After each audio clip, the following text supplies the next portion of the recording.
Well, no, you're absolutely correct, Tim. And, I think that this show right here is kind of like your anti-media, if you will, because we couldn't get proper coverage in the traditional media. We have to try to reach out so that the true history of the South and even the true history of what's going on today is presented so that people can at least hear a different side of the story. We've kind of got to wrap up. You got any last thought? No, I just appreciate your being there and being that voice of sanity in all the chaos. Well, thank you, Tim, and we appreciate your call. Call back anytime. Thank you. I'd like to talk to the men of the South for a second.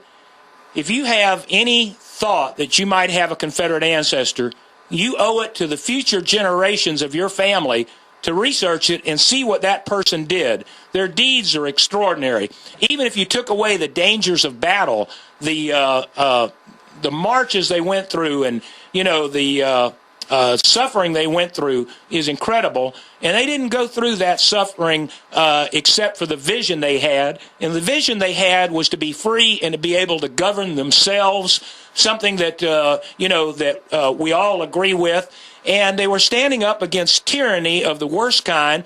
The reason the South fought is the South was being invaded.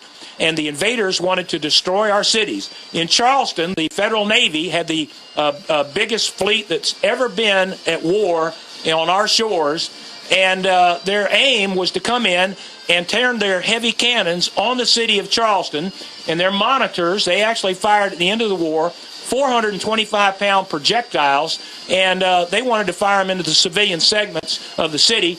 And it was the greatest defense of a city in the history of mankind.